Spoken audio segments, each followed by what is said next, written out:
great Attorney General, William Barr. Thank you.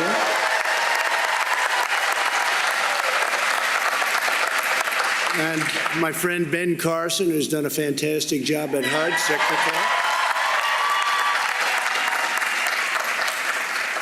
And a young star, Jerome Adams, General. Where is Jerome? Jerome? Along with a lot of my friends out in the audience. In fact, a lot of the great political leaders from Texas, I see. Some great, great friends, and I want to thank you all for being here. Faith leaders, members of law enforcement, so important. We want law and order. We have to have a lot of good things, but we have to have law and order.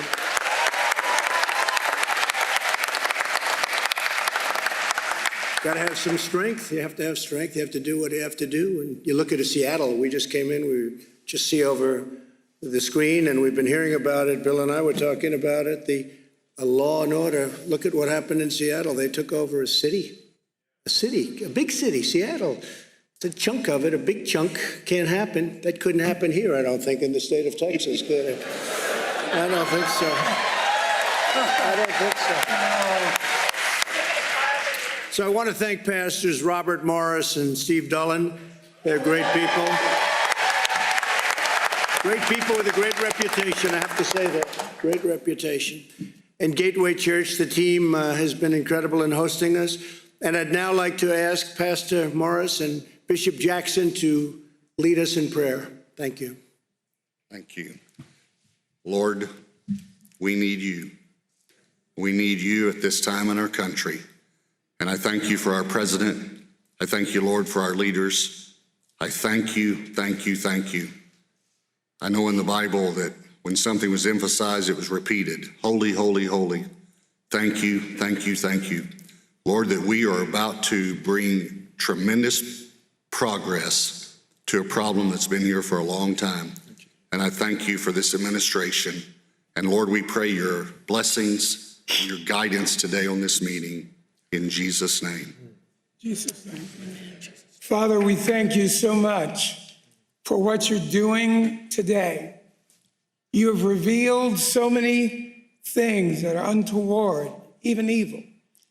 But we ask, according to Isaiah 50, verse 4, that you would give us the tongue of the learned, that we should know how to speak to the heart of this nation. Give us a word in season to him that's weary, and waken us morning by morning, God, that we would hear and speak. We have a great, courageous president who's a problem solver.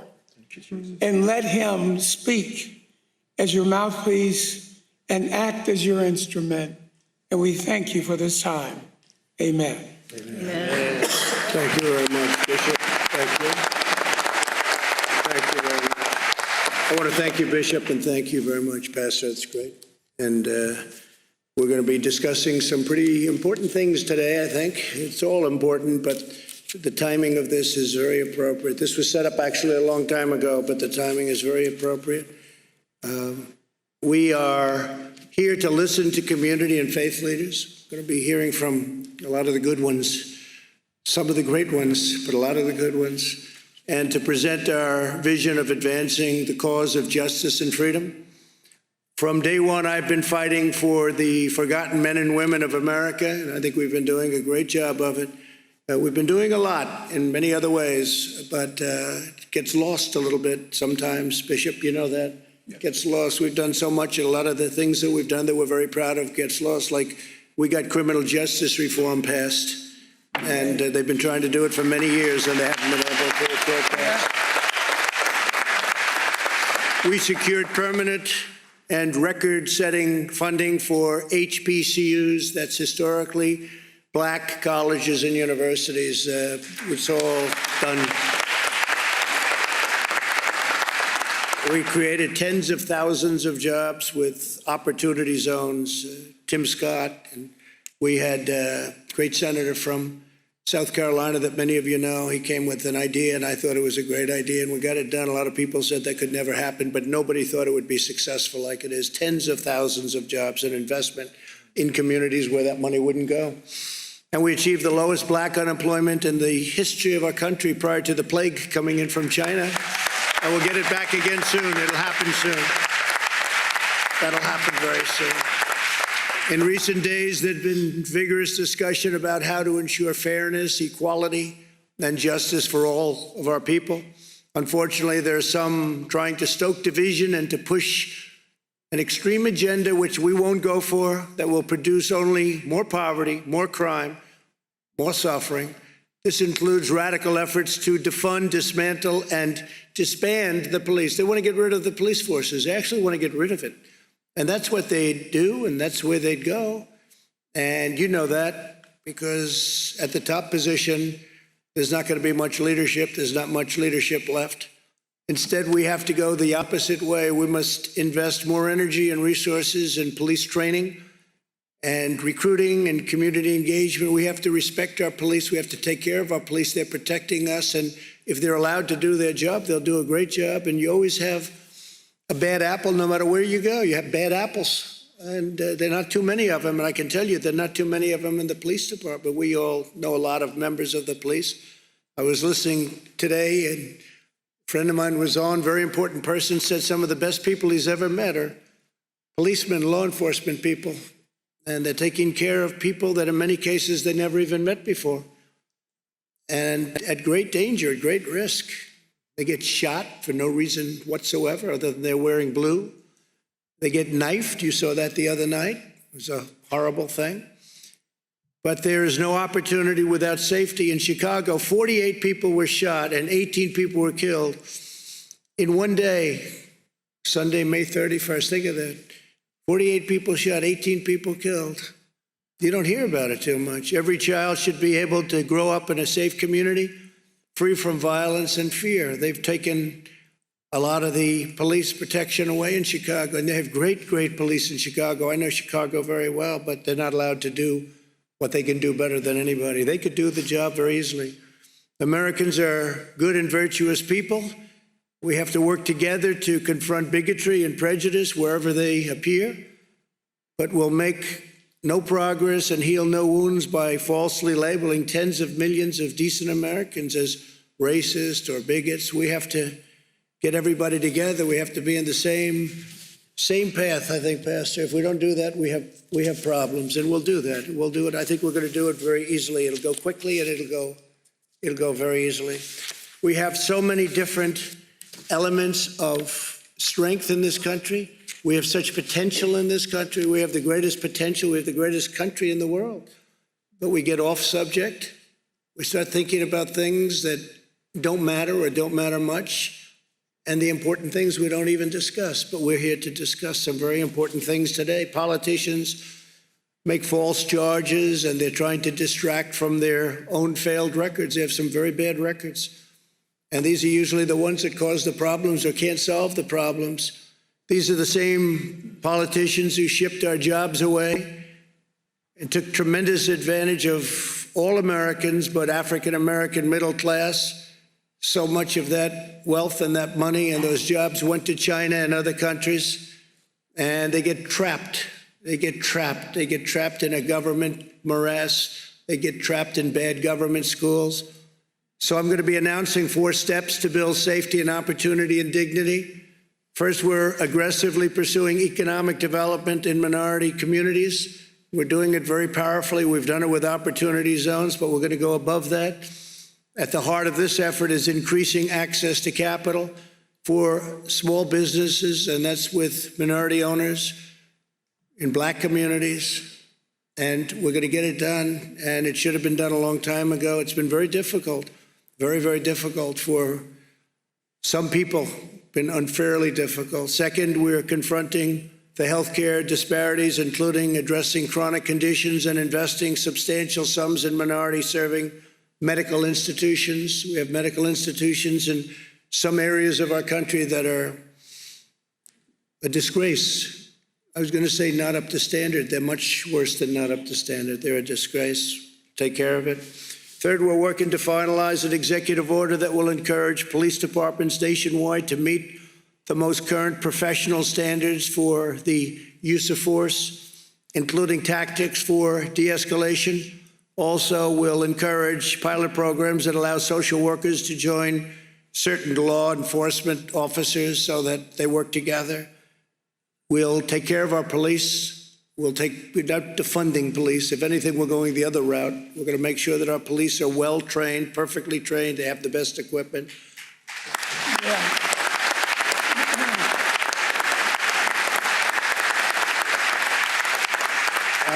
Some of the things that we have heard, because I know a lot of the people in the audience and they're professionals and what they do, and they're successful people, and we're hearing things that are not even thinkable. I've never even heard of this before last week.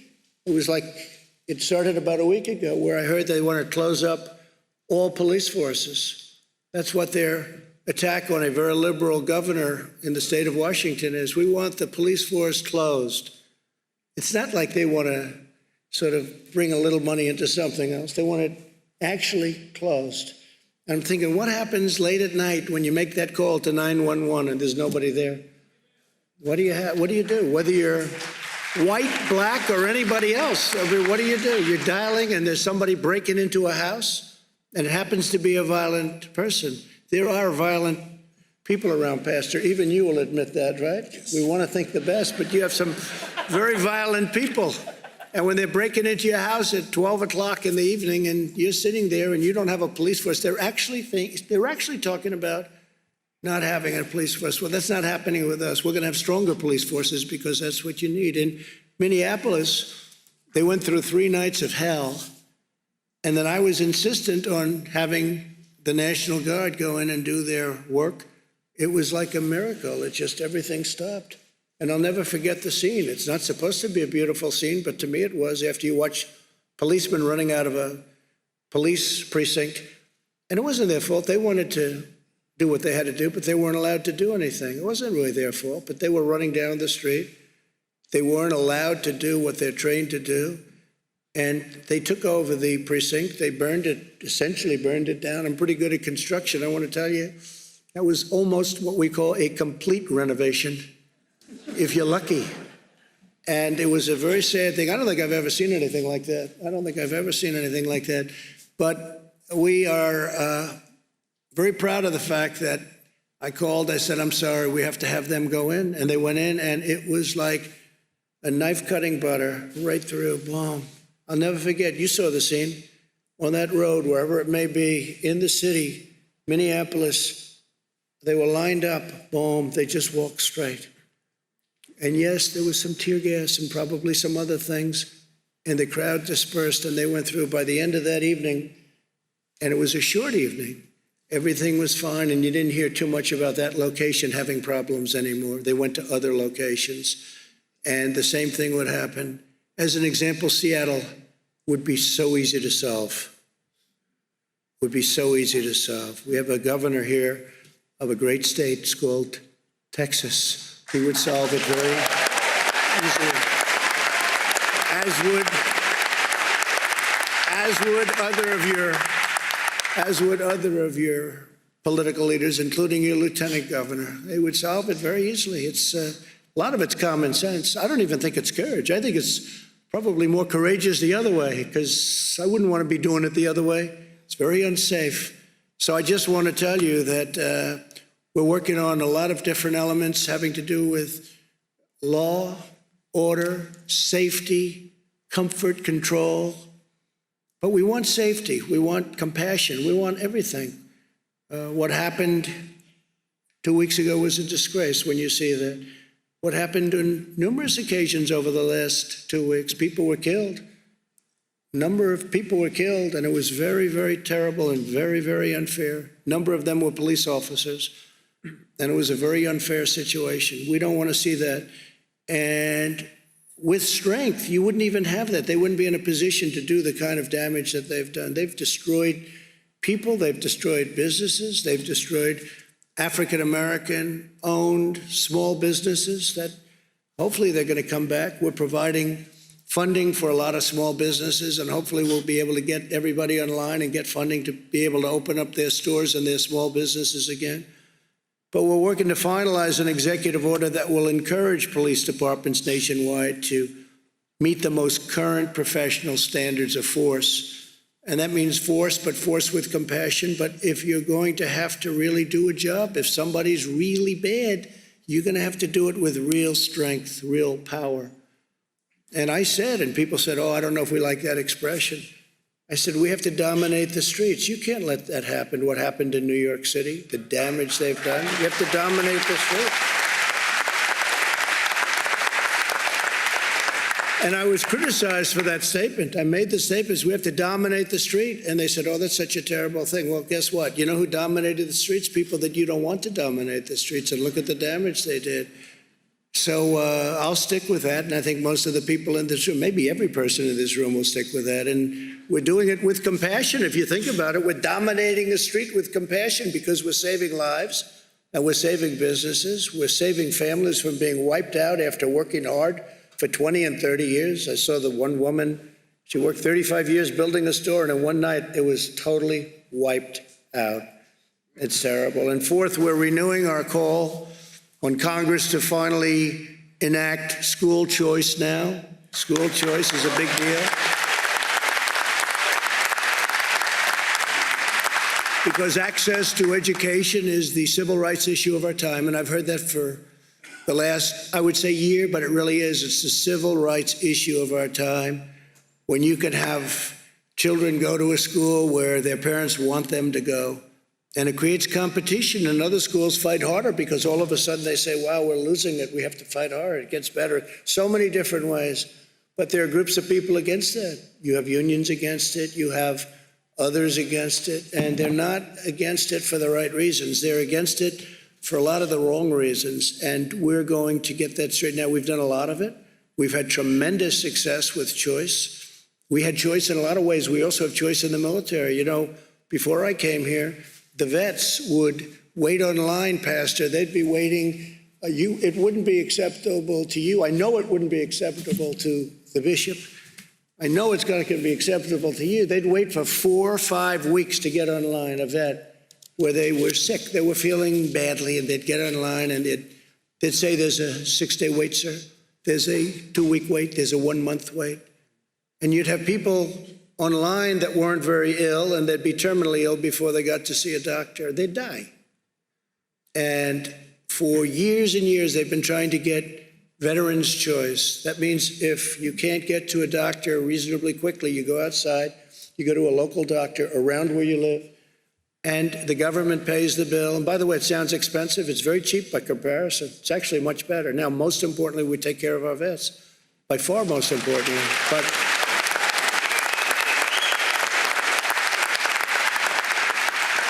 But it's one of those many cases where it's actually less costly and better. Sometimes you'll see a building, it costs less money than another building that costs more because the one that built the one that costs more, this one looks better. The one that's cheaper, it looks better. They say, how much more did you spend for that building? Actually, we spent less. You can do that. It's called, you have to know what you're doing, if you know what you're doing. That's only good for the real estate people in here, of which there are plenty, by the way. So I just want to thank everybody. This is a tremendous place. This is a great city. This is a great, great city, and with tremendous people and tremendous pride. And I say the same for the state of Texas. You know, your governor came to me and he said, when you had your bad hurricane 2 years ago, I gave so much money to Texas, more. He kept coming, more. How about here? How about? So finally, you know, though, we took good care of Texas. Is that right? We took such good care of Texas. They were looking for the next hurricane. They said, when's the next hurricane? But they had a big one. And they say you had the largest water dump ever. It just didn't stop. It came in, and you thought it was gone, and then it went back out, and it reloaded, right? And it happened 3 times. And your governor came and he wanted to build a barrier so the water would hit the barrier, wouldn't come into certain parts of Texas. He called me, he said, sir, I just have one more request. This is after we gave $28 billion, so $28 billion. I mean, we watch the pennies, but when it comes to Texas, we don't watch them too closely, okay? And he said, Governor Abbott, he said, just one more request, and it's a very small one, sir. We have a way of building a wall. It goes up and down. It moves with the tides. I said, that sounds expensive to me. It moves with the tides, and it's not a lot of money. could I ask you to do me one small favor and approve it? I said, how much is it? Sir, it's only $10 billion. And I said, start working on it, right? I said, start working on it, because we can do things to get rid of those. You get hit pretty hard here. They get hit pretty hard here, don't they? Were you affected very much when you had, during the hurricanes itself? We had a lot of people who were displaced that came to this area. Yeah. Well, we took good care of everybody. So I just want to say this is one of my favorite places. I know we're doing very well here. During the last process, they kept saying that Texas is too close to call. And friends of mine in Texas say, it's not too close to call. You're going to win in a landslide. And I said, well, they keep saying. Yeah. We had one man got on television, actually, and he said, I don't know where you come from, but I don't think this is too close to call. I think he's going to win by a lot. And we won by a lot. It was 8 o'clock, and the polls were closed, and they said, Donald Trump has won the state of Texas. And he said it simultaneously, so. And we're doing good here again. But, you know, one of the things I have to say, because this is big oil territory, I think we've done a fantastic job with bringing back the oil in a rapid fashion. That looked pretty bad. That looked pretty bad. You had a case, you had a couple of hours where if you bought a barrel of oil, you bought it for $37, as if they gave you $37, okay? There's never been a thing like that ever. And now I see that it's getting close to $40 a barrel, and you're back in business, and we got it done fast, and we got Russia together with Saudi Arabia, and they cut production, and they got it back fast, and we're very, very proud of it. The supply changed rapidly with COVID-19 or whatever you want to call it. I'd never heard so many names. You have about 30 names you can call this thing. I call it the plague from China. It's a plague. And it's not good. And it's not good. And it's could have been stopped. It could have been stopped in China, but they decided not to do that. And we'll have to figure that one out, won't we? So I just want to thank everybody very much for being here. This is a very spectacular place, and I want to introduce Attorney General Barr and Secretary Carson to say a few words, along with the Surgeon General, who has been a real young star in the administration. And please, if I could, Bill, take over, please. Thank you very much. Thank you, Mr. President. Thank you.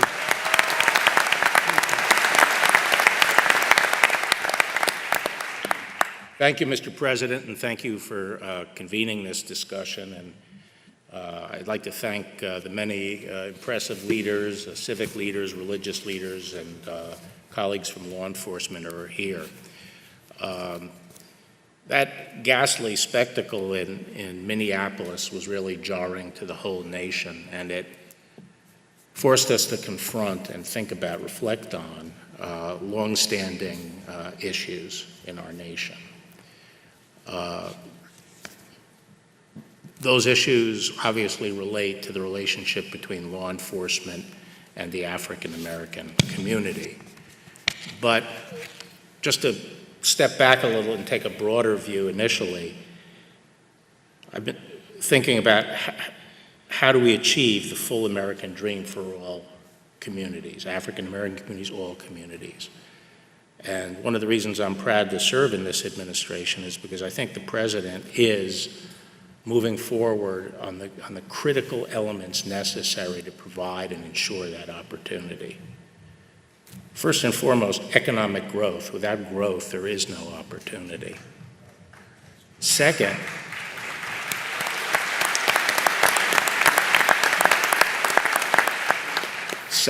education. I think Condi Rice said a few years ago, it's the civil rights issue of our time, because without a good education, we are not allowing our young people to seize their opportunities and pursue their dreams.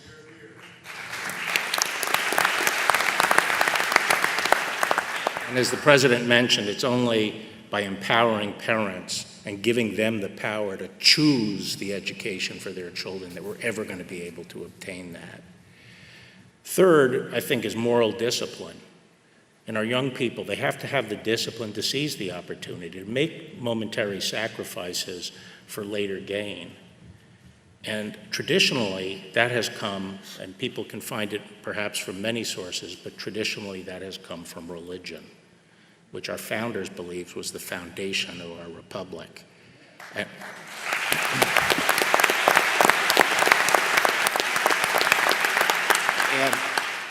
And we have to stop policies that undermine religion or relegate religion out of the public square.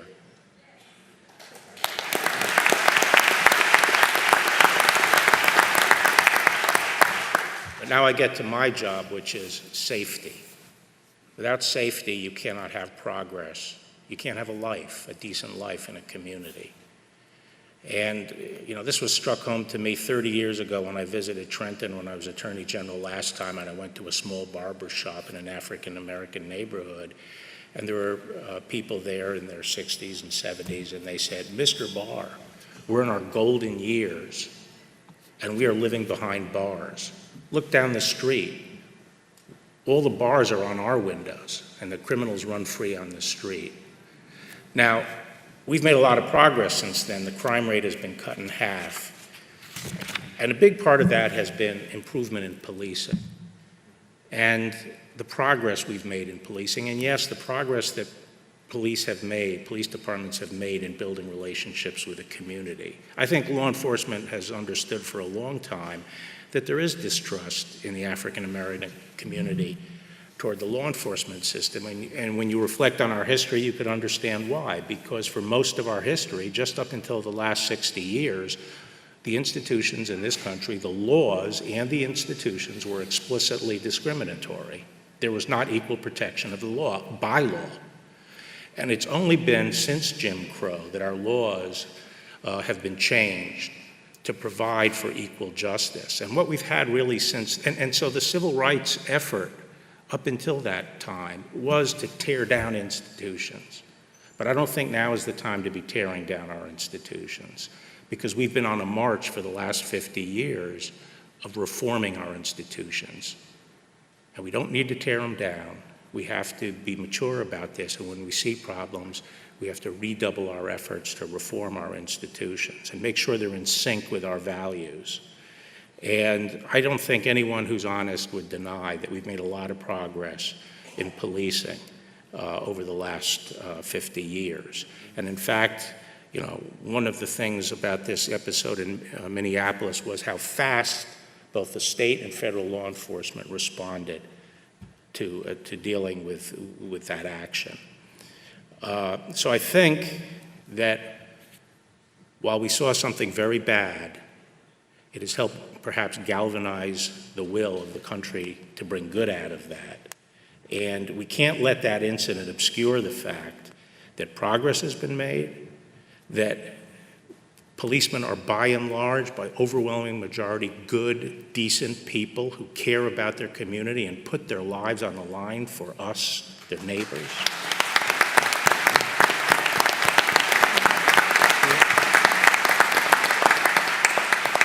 And we can't lose sight of the fact and can't let this event obscure the fact that the real oppression and danger to our communities comes more from violent crime and lawlessness than it does from the police. Now, we've never had a president who's more committed to reforming law enforcement. And he's done that with the First Step Act and with the first police commission since Lyndon Johnson. And I'm very optimistic about, you know, what we're going to be able to do, given his leadership, but also given the leadership of our police forces, which around the country increasingly have become better and better led. And I think the police profession is itself committed to addressing the issues that we saw in Minneapolis and completing the process of professionalizing policing in this country. And as the president said, we're working on a number of things through the commission that he set up and also through an executive order to propel that process even faster by looking at how we can encourage the adoption of guidelines about the use of force that are acceptable both to the community and to the police profession, but also to encourage certification of police forces, and also through such activities as increasing grants to encourage the use of co-responders. More and more our police are being asked to deal with problems that, hasn't previously been the problem of law enforcement. They have to deal with homeless people. They have to deal with a lot of mental health issues.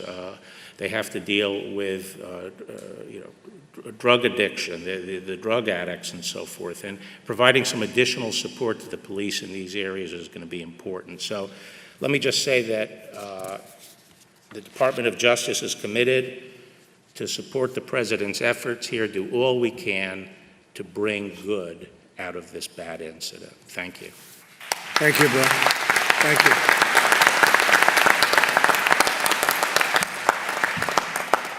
Surgeon General, please, go ahead. Secretary You want to Carson's gonna go? Go ahead, why don't you go, then Ben will go. Is that okay? All right. Good, go ahead. Well, thank you, Mr. President. I appreciate it.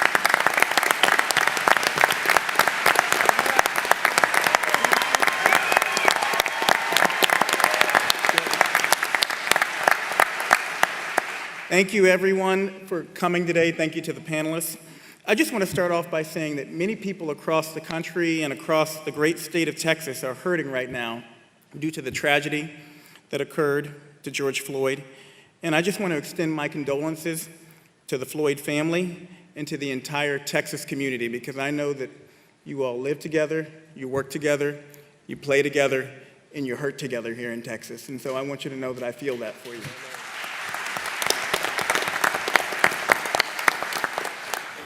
The President asked me to give you a quick update on America's COVID-19 response. Thanks to cooperation with state and local partners, we're making progress against the virus. We are, and towards a safe reopening. Through strong public and private partnerships, America has now done more than 20 million tests. And that number is a big number. It's not just about the number, it's also about how many of those tests are coming back positive. We have a positive rate under 6% nationally. And from a public health perspective, if we're under 10% positive, we're doing a good job. So there's a lot of challenges out there, but I want you all to know that we are moving in the right direction. The data shows that we are moving in the right direction as a nation. And this has happened in part thanks to opening of over 500 community-based testing sites through the work of private sector partners in the United States Public Health Service, which I help lead with Admiral Giroir. 70% of those sites are in CDC-designated vulnerable areas. That means that we're taking the testing to those who need it the most, to those who are most at risk.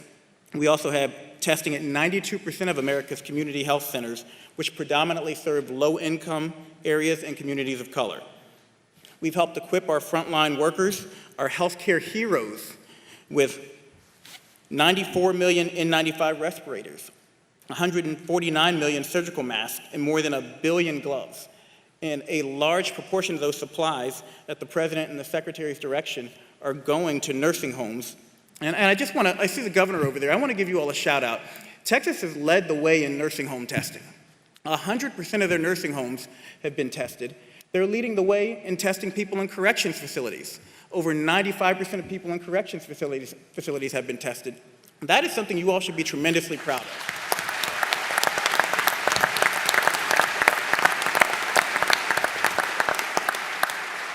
And these efforts have allowed states to proceed with a safe reopening while we work with states to monitor the incoming data.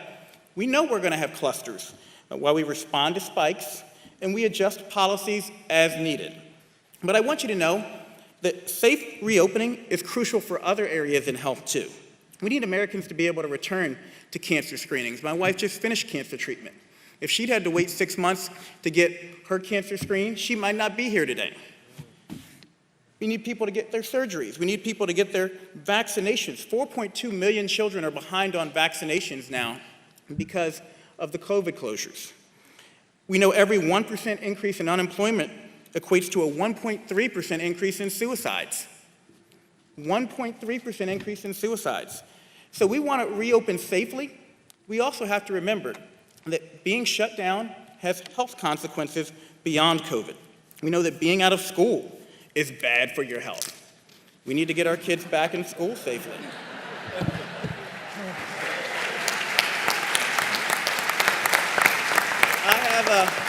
I have a 15, a 14, and a 10-year-old, and so can you tell I've been saying that a lot?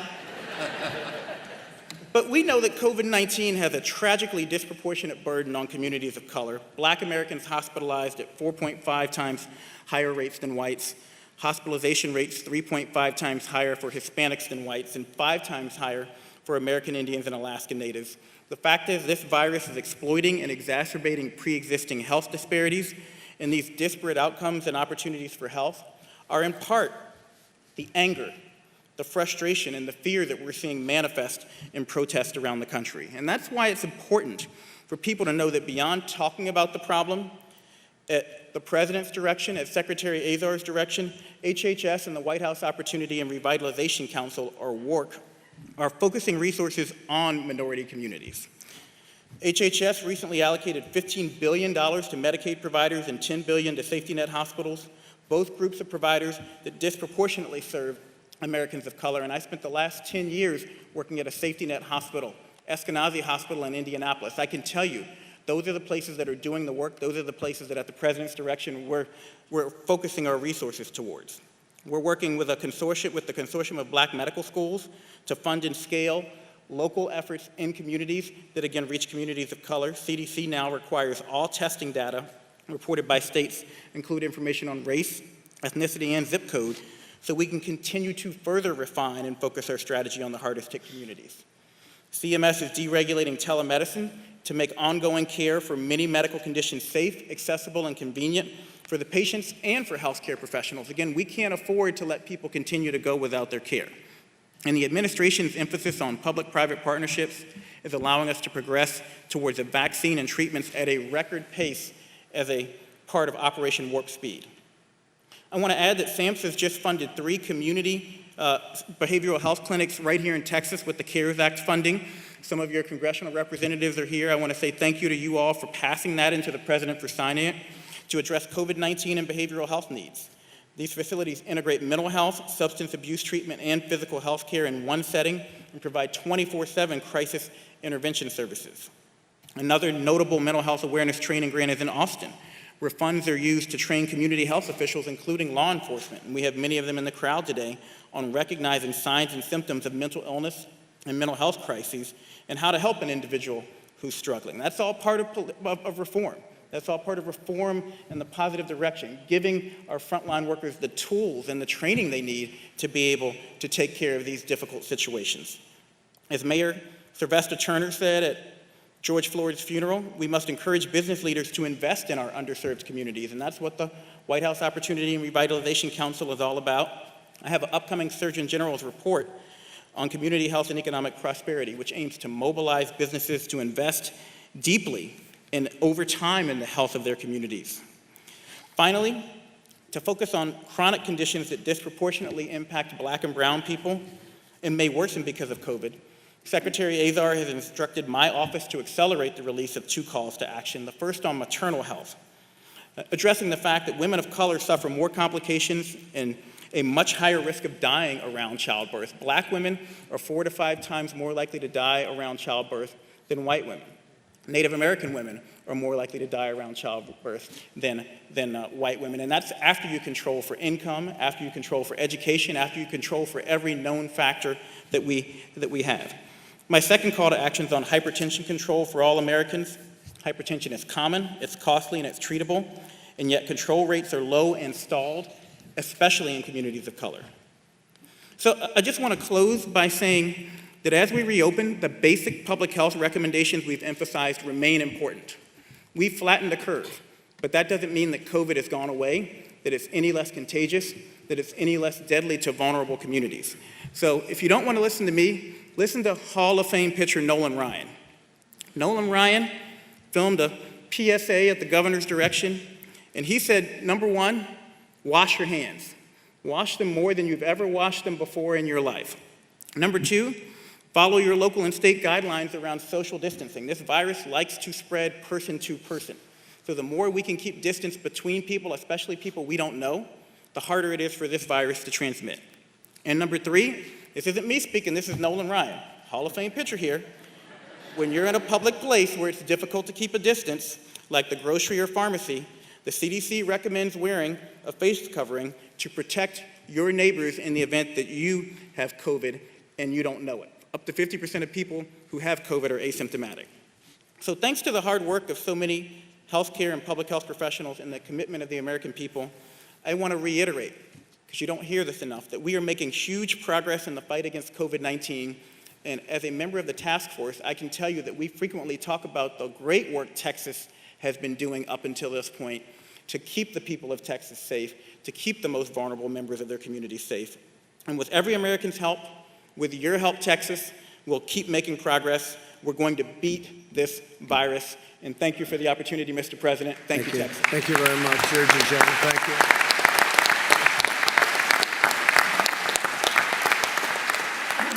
Ben Carson, please, Ben. Okay. Well, thank you, Mr. President, for your leadership and your courage. I don't know of anybody who could stand up to all the criticism you get every day. 24. Do you have a joke? Thank you.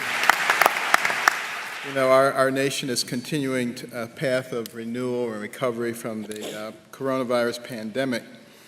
But since the beginning, the President has talked about being a champion for the forgotten men and women of this nation. That's exactly where we've been concentrating.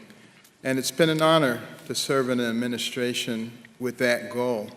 And I'm excited to see America beginning to bounce back. The infrastructure, the economic infrastructure of our country is very strong, secondary to the abolition of multitudinous regulations and targeted tax cuts. It's still there. That foundation is there, and we will be able to get back on that track pretty quickly. But to help speed this rebound, the White House Opportunity and Revitalization Council was formed to really help the long-forgotten communities achieve economic opportunity. And it has been refocused at your direction to help America's hardest-hit communities achieve economic recovery, overcome health disparities, and thrive through educational and workforce advancement.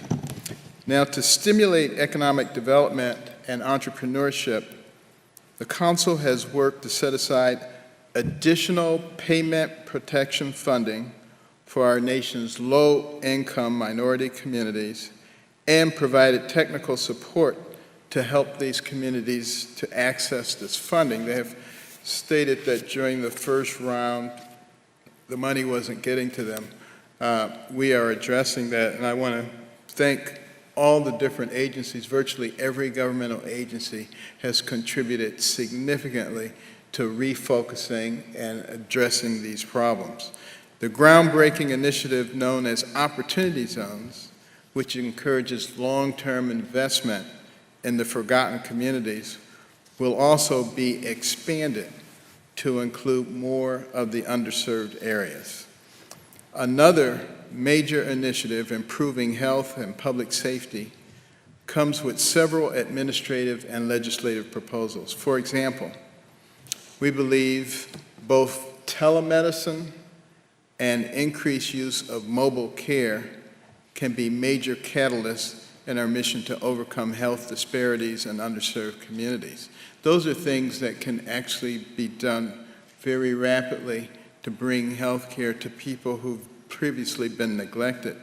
And to further this effort, we're also committed to reforming the infrastructure of our public health data system, addressing chronic conditions in at-risk populations, and working to address food insecurity in underserved communities. That means healthy foods at reasonable prices that are accessible. But one of the things that I just mentioned, the data collection, we have 50 states and we have territories in Washington, D.C., and we have all of those many different healthcare collection systems. And we are working to homogenize all of that, and will make it much easier for us to identify quickly health issues and to be able to address them very quickly. Other legislative proposals, such as advancing national broadband access and investment in minority-serving medical institutions, will also play a major role in improving the well-being of these forgotten communities. Making sure that we have broadband access will give access to remote learning. we will have the possibility of taking the very best biology teacher, and instead of putting them in front of 30 students, putting them in front of 1 million students, so that those students who've been neglected during all this time and relegated to places where they're not getting an appropriate education will be able to access those things. But to guarantee the fruits of these efforts and that they're long-lasting, we understand the need to go forward with a long-term view through our focus on education and workforce development. Education and workforce development is what leads to real independence for people. And the Council supports empowering disadvantaged students with dual enrollment opportunities, the creation of new short-term education and career pathways, and increased access to capital for our nation's HBCUs. School choice measures, presidential scholarships, and second chance Pell Grants to reintegrate formerly incarcerated individuals are initiatives that will prove valuable investments in our country's human capital. And we must remember these innovative new approaches in education and workforce development are nothing less than an investment in our future. We only have 330 million people in this country. Sounds like a lot of people, but compared to China, it's a quarter of what they have. India, it's a quarter of what they have. And we have to compete with them in the future. So we need to develop all of our people. And, education in particular played a big role in my development. I was not a particularly good student, and that's putting it mildly. Everybody thought I was stupid, except my mother. She was always saying, Benjamin, you can bring home much better grades than this. But I would agree that I could, but I didn't. But interestingly enough, my mother studied the homes that she cleaned as a domestic. She came from nothing, my mother. 24 children, got married when she was 13, dire poverty, discovered her husband was a bigamist. But she was still smart enough to study those people who had these beautiful homes, and she figured that the reason they did so well is because they were well educated, and they read a lot, and they didn't watch a lot of TV. So she came home and imposed that on me and my brother. And we were not happy campers, let me tell you. If it were today's world, we would have called social services and they'd taken her away. But what a difference it made, starting to focus on education, starting to read books, to read about people from lots of different backgrounds, entrepreneurs and scientists and explorers and surgeons. And I begin to recognize that the person who has the most to do with what happens to you is you. It's not somebody else. And nobody can stop you once you decide that that is the case.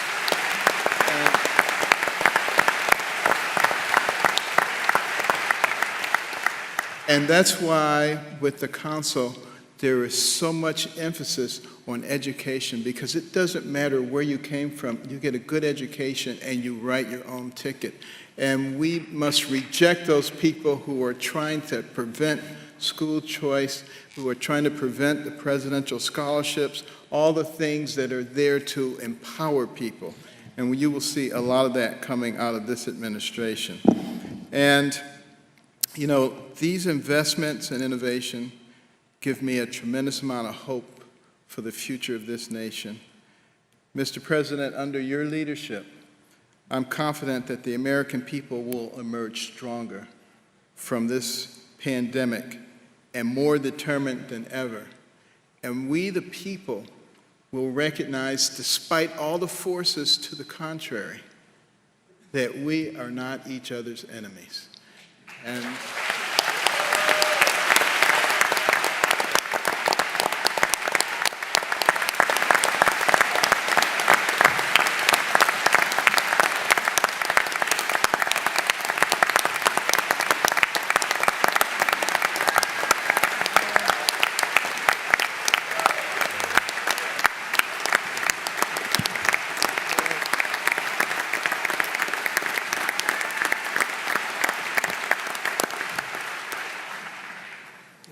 Thank you, Ben. Wow, that was pretty good. Standing O for Ben. He's used to that. He's used to it.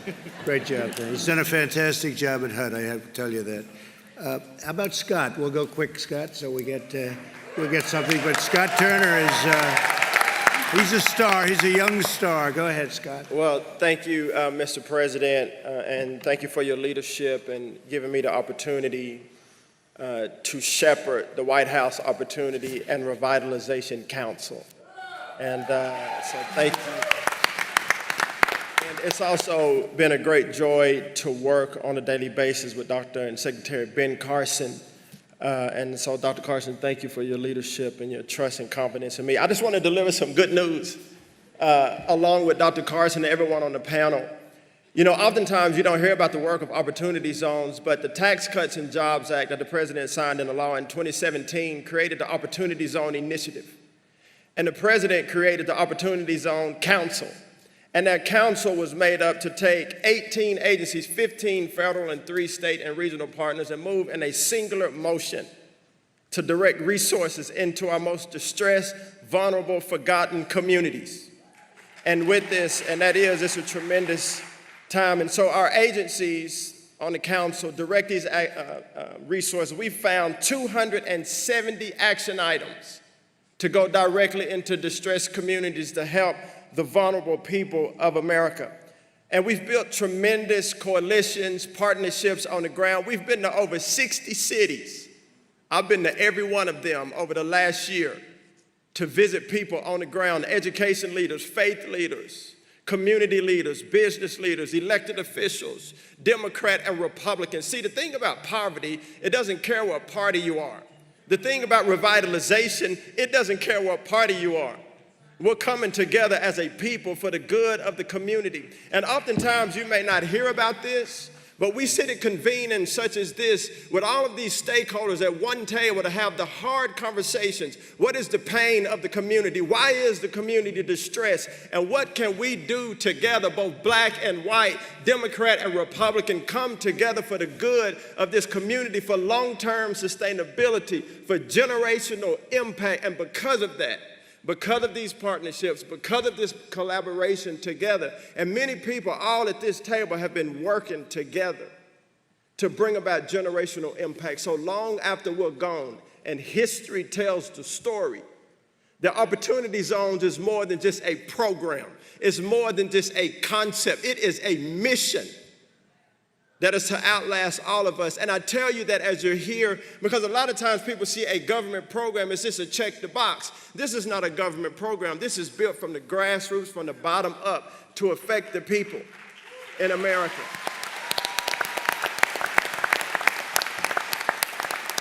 And lastly, Mr. President, I would say tens of billions of dollars have been invested inside of Opportunity Zones, public-private partnerships. Erie, Pennsylvania, St. Louis, Missouri, West Dallas, right here in my great home state of Texas, and other across the nation, much money coming into our distressed communities. And I say all that to say, even though you don't hear about it often, we have put our hand to the plow and our feet to the ground. And all of these things were done prior to COVID. But I want you to know that right now, and post-COVID, that our spirit remains the same, that our heart is set, our face is set like flint, our mission is not done. But we're gonna need all of you to pray for us, to walk with us, to convene with us, to invest, to teach. And so, Mr. President, thank you. Dr. Carson, thank you. And to all of my colleagues at the table, thank you for your support. It's been a great honor. Thank you very much. That's great. Thank you, Scott. Thank you, Scott. Great. You want to say something? Please, Pastor, please. Well, thank you, Mr. President. I just was thinking about that 30 years ago, I was serving as associate pastor at a small church, and I asked Bishop Harry Jackson to come and teach us on race relations, to teach us what we didn't know, because we don't know what we don't know. And now 30 years later, Bishop Harry and I are sitting on each side of the President of the United States.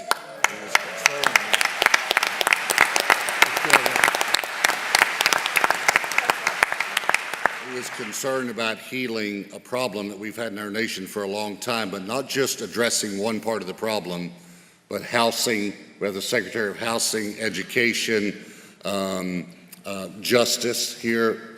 Attorney General Barr, thank you for being here. Thank you, a great governor, Governor Abbott.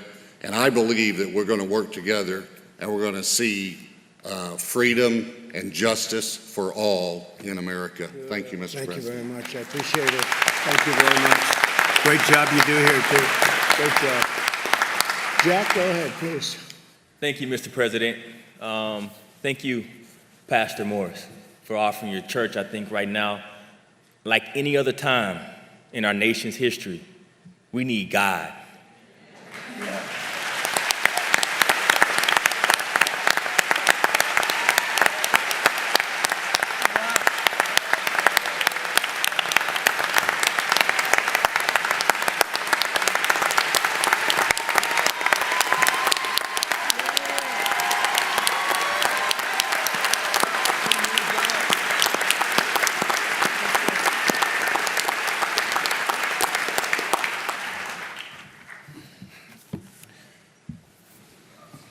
I'm praying to the Holy Spirit to put words on my mouth right now, and I want a nation to hear me. We need the fear of God.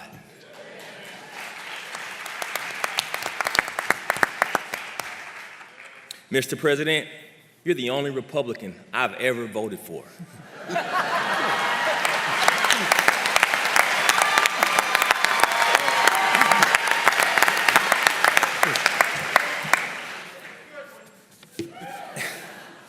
And I don't just say that to make you feel good. Honestly, that's not my goal, man.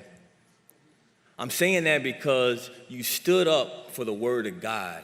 And as believers, as the church, we have to pray for our president and have his back. When he raised that Bible up after those folks burnt that church, we are in a spiritual warfare. Yeah, that's right.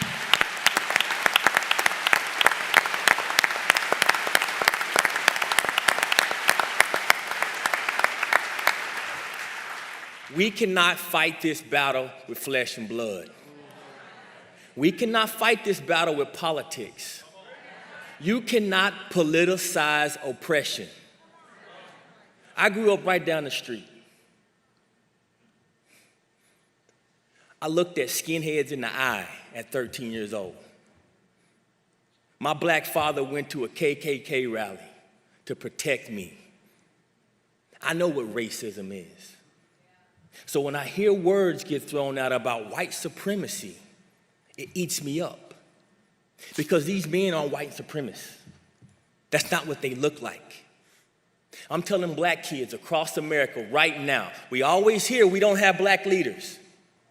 Look at this table.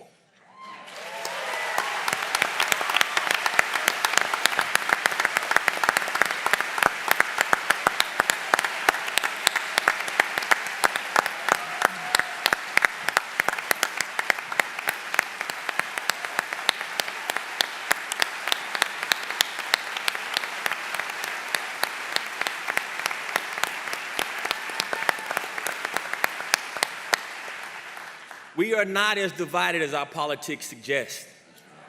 We are not as divided as our politics suggest. But I tell you what, this president, when I walk into my prisons, I'm blessed. I teach in prisons across our nation. Men who are broken, the most broken men in our country. Our Bible teaches us to serve those in prison. Our Bible teaches us to serve the poor. And when I walk into my class, and I say, guys, raise your hand if you've gotten your sentence reduced from the First Step Act. And every single one of them raised their hand. That's because of you, Mr. President, and that's because of policy. But you're brave enough to go against what everyone else has said about you. Now I'm calling on you to do more. We have a real issue in our country, and the root of it, let's not get our eye off the enemy. The root of it is fatherlessness. Our kids don't have fathers.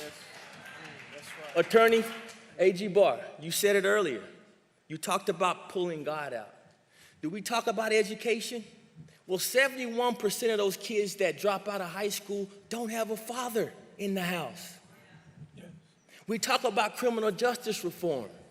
You're 5 times more likely to go to prison or have a run-in with the police department if you don't have a father in the house. We talk about health care. You're 4 times more likely to live in poverty if you don't have a father in the house, which means you're gonna be sicker. We don't have to keep looking for the problem when we see it. Now it's time for Americans of all color. I'm calling on my white brothers and sisters. I'm calling on my Spanish brothers and sisters. Get out of your bubbles. Go into the communities that are underserved and let's do what Jesus told us to do.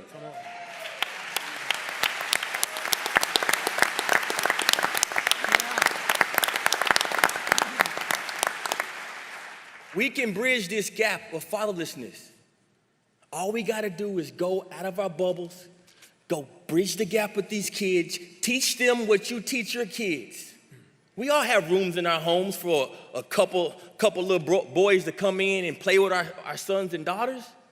Let's bridge the gap through love, through Christ, and through being what we all know we are, and that's one America. God bless America.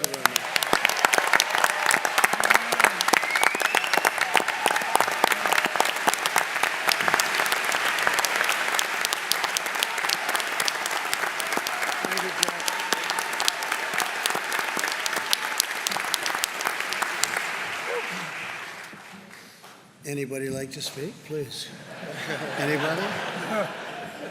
Who goes after that? Mr. President, I'd like to speak. My name is Will Douglas. I'm the owner of Crimson Care Pharmacy Group here in Dallas, Texas, and I'm also a Republican nominee for state representative here in Texas. Yeah. First of all, I just want to thank your administration as well as Congress for getting the PPP loans. I'm speaking on behalf of my pharmacies as well as a dozen or so other pharmacies here in the state of Texas that benefited from those. Because of the PPP loans, I was able to not have to let any of my employees go. And in fact, I was able to hire additional employees because our business model had changed overnight. No longer could customers come into our store, they were having to go through the drive-thru, which created a whole litany of other issues. So for that, thank you. The reason why I'm running for office is because, to me, capitalism is the most important thing. Capitalism has created this bastion of free market enterprise that we have here in Texas, with Dallas being the crown jewel. And I'm afraid that we're going to lose that system that lifts people out of poverty. I was on a call with leaders in the black community here in Dallas the other day, and one of them said something to me that has stuck out, or that did stuck out, and I can't let it go. And that's that, I think he said it was an African proverb, but that a child that is not embraced by the village will burn that village down just to fill its warmth. As Republicans, we have to find ways to make capitalism embrace the people that it's left behind. Because if we don't, the next time, it won't just be villages and businesses that are being burned down. It will be this system that has lifted so many people out of poverty.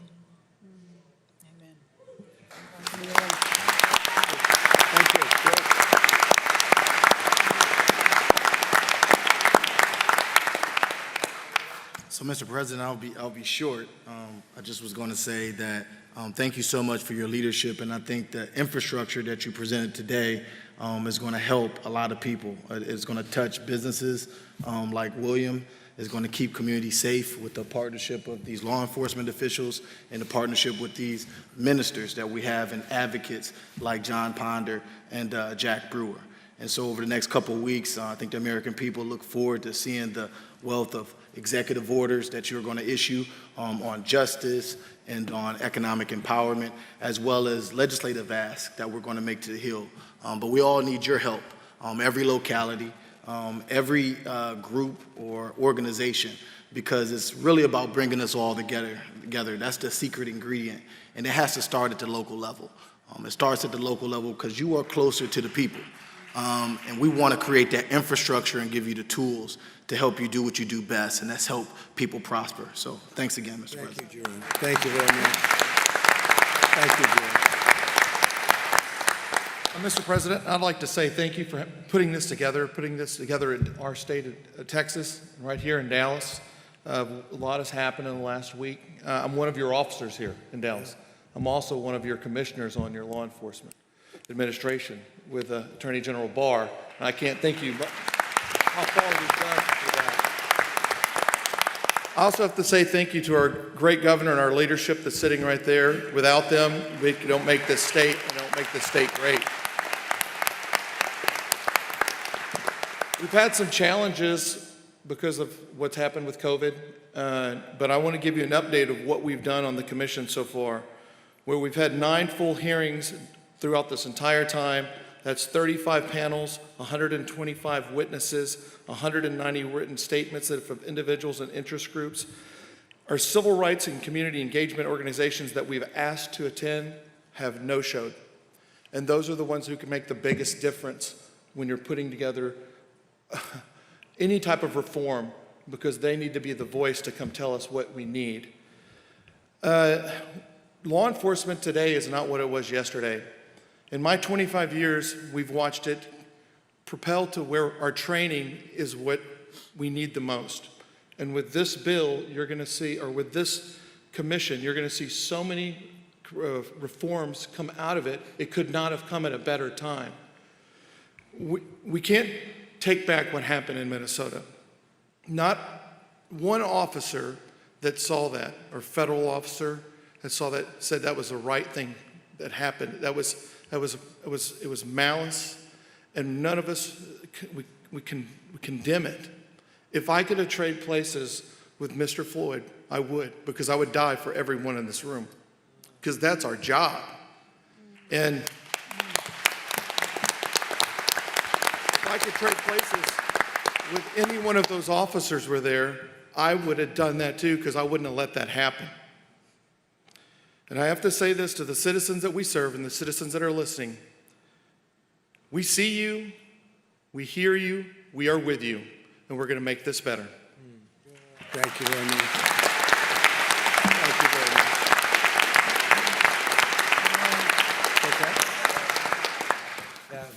Mr. President, I just want to thank you for your leadership.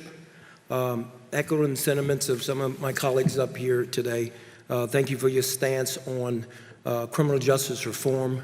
Thank you for not forgetting about the forgotten people. Thank you for your commitment and your support to the men and women of law enforcement in this country, and it is so very important. My name is John Ponder. I'm the CEO of a ministry called Hope for Prisoners. And what Hope for Prisoners does is we work with men, women, and young adults that are exiting different arenas of our judicial system to provide the supportive services to help them to be able to successfully reintegrate back into their home, back into the workplace, and ultimately back into the community. And Mr. President, thank you for coming out and attending the graduation ceremony for those 31 men and women who were released from prison. I cannot tell you the wind that was beneath their wings, because you came and spoke life into them. And they're on the whole new vista of life right now because of that. Great job. Great job. One of the huge components, this is why I'm so supportive of your stance on law enforcement, because one of the key components to this reentry mechanism that we built up is our partnership with the police. Our local sheriff in Las Vegas, Nevada has given us close to 100 volunteer police officers that are mentoring and training men and women coming home from the prison system. And sir, never before in the history of reentry Nowhere on this planet to this magnitude have the men and women from law enforcement come alongside formerly incarcerated folks and help them to successfully reintegrate back into the community. That is just further evidence that we serve a gigantic God that wants to bridge the gaps. And in that's why that is so important, because what God wants to do, the Bible calls it the repairer of the breach. See, in communities across our country, there's such a disconnect between law enforcement and people from this segment of the population. But when we're able to come up with very creative ways to bring folks together, because if you think about it, all across the country, that in that disconnect, people do not trust police. Do you know why? Because they're not in relationship with them. And in what relationship could you ever have trust unless it's life rubbing up against life in the spirit of complete transparency, that we have more in common than we have differences. And out of that transparency builds the relationship, and out of that relationship, it gets established trust. It is something that second chance employers have absolutely fallen in love with. When you can tell the employer that the person that just came home from prison, that the mentor is a captain of the Las Vegas Metropolitan Police Department, that begins to just open doors. So I thank you for that. Looking so very forward to the direction that we're going. And on behalf of the men and women who are incarcerated right now in our prison system across the country, thank you for creating that atmosphere for them on the inside. But I know that you have dug the trenches to create an atmosphere for them once they get released. So I thank you for that. Thank you, John. Very nice. Thank you very much. Very nice. Great job you're doing, John. Great job. Please. Thank you, Mr. President, for putting this together today. I've learned so much from these men and women on this stage. I really appreciate that.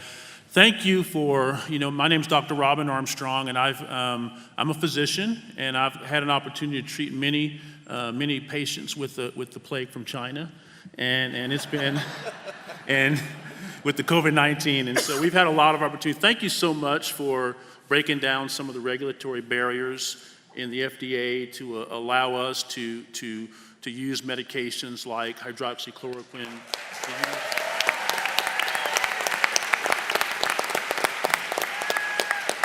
And to use medications like remdesivir and plasma infusions and all those medications that are coming online now. Thank you so much for that. I had the opportunity to, we had a nursing home in South Texas that had an outbreak of COVID-19, and we saw a lot of nursing facilities around the country that were having horrible outcomes and many deaths. And what we decided to do was commit to this facility and use a medication that you are familiar with, hydroxychloroquine, and we saw tremendous outcomes. And it was,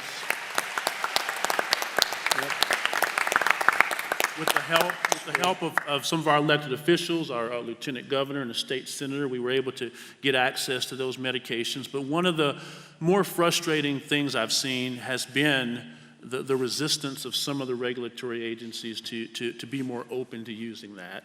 I believe that, I certainly know that COVID-19 has significantly adversely affected the African American community.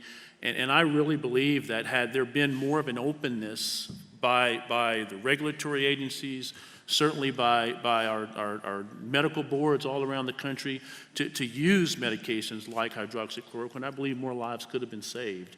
And so I really, I want to thank you for bringing that issue to the forefront, because I believe that it did give us more access to medications. And so it was helpful for us. I believe it saved lives. I believe we could have saved more lives. But I just want to thank you for the work that's been done. Regulations, and you've really broke down a lot of barriers and regulations in the business community. Certainly, I would appreciate what you've done on attempting to repeal Obamacare and all the efforts you've made towards that. That's certainly going to improve access to care. And so I just want to thank you for all you've done, but we need to do a lot of work going forward to make sure that we minister to those who are most vulnerable. And so we really appreciate that. Thank you for all the work that Secretary Carson has done and Secretary Azar has done and our Surgeon General here has done. Thank you for allowing them to have the freedom to be able to innovate and do things and look at the data and make decisions. And so we really appreciate that, and thank you so much. And physicians are very supportive of you. We're really supportive of everything you've done to help bring this very inexpensive treatment to the forefront. And so thank you very much. Thank you very much, Doctor. Appreciate it. Thank you.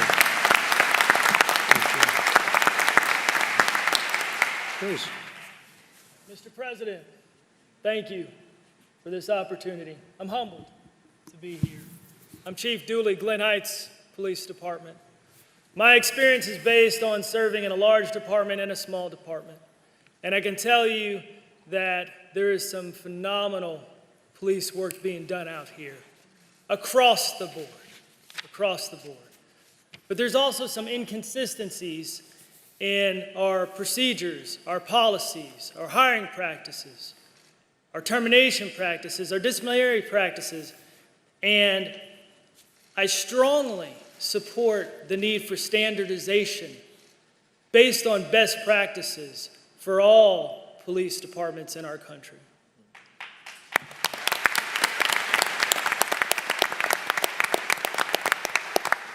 I thank the President for his foresight for making these things come to happen. I know they're coming, and we need it.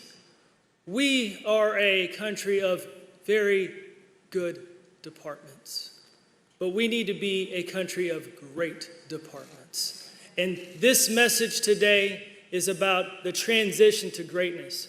We have an opportunity in this country to transform the future of law enforcement. But we need to make sure that we have a relentless pursuit of dedication to public service at all times and at all levels. Specifically, national consensus policy on use of force, every chief would be in support of that.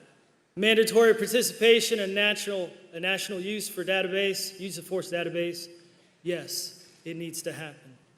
Development of national statements for discipline and termination of police officers, that needs to happen. Development of a police officer decertification database, yes, we need to be able to get those bad apples out of our industry. So what happened will never happen again. We need to enhance the police leadership and culture, and it starts at the top. We have some great leaders in this country, but we can always be better.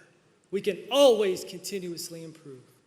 We need to implement improved recruitment, hiring, and promotion practices that are dedicated to having officers that are relentlessly pursuing the service of not the community, but our community. It's about not dividing us, but uniting us, and understand that we come from the community. We need to enhance the ability for police agencies to implement effective discipline. We need to make sure that we have policies that establish a framework for a community policeman engagement that fully embraces that police officers serve, protect, and connect everyone in our community so that we all can become better. We need training. This is not the time to defund police departments.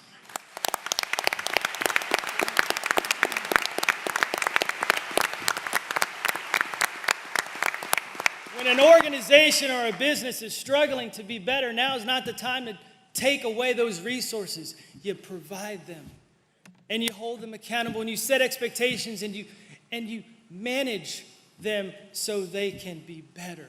That's what you do. We need more training.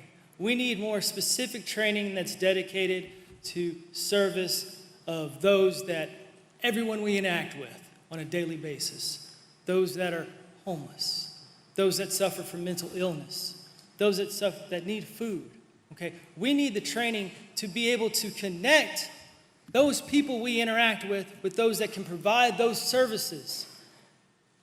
That's what we need in this country.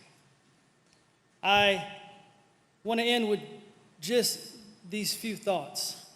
I have a very simple saying to my officers that we serve, protect, and connect. And together is better. And as I look around this room, I know that together we will become better and we will take this country to great levels under the leadership of Donald Trump. Thank you, Chief. Thank you.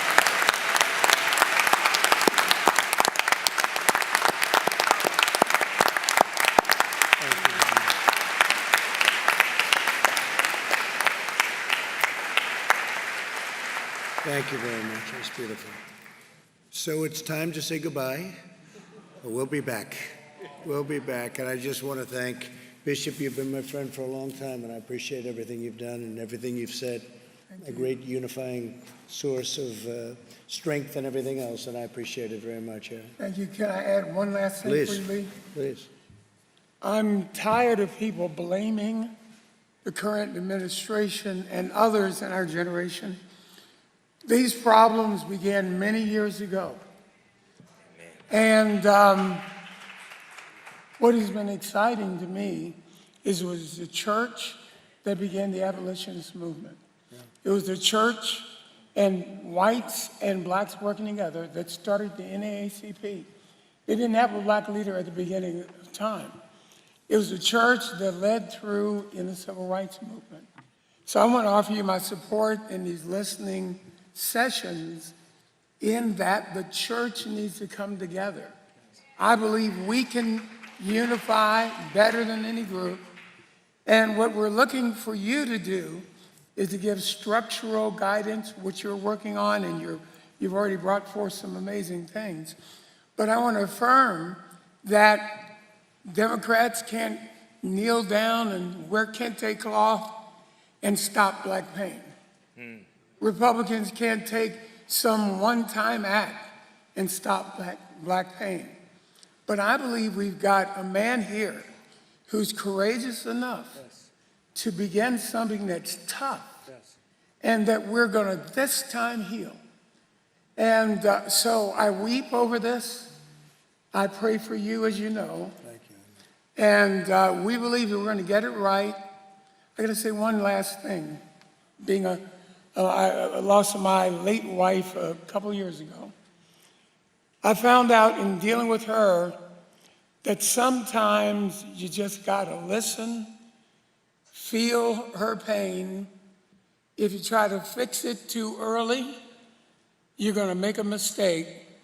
Sure, listening sessions are wise because it's going to give that cathartic process a chance.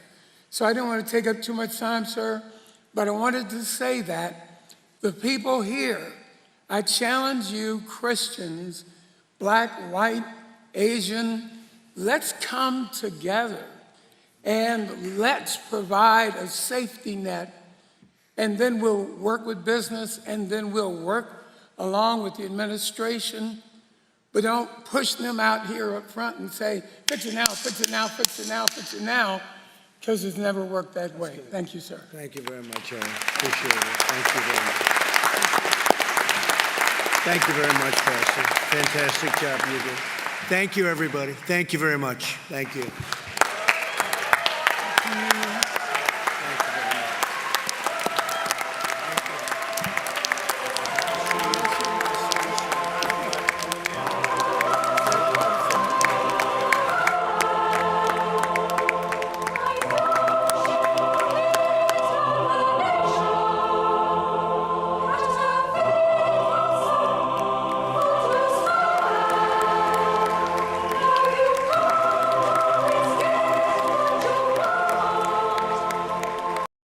Who are watching NBC News Now. Let's go to NBC News Now correspondent Alexa Lioto. She has the very latest headlines from NBCnews.com. Alexa, I know you've got a lot. Take it away.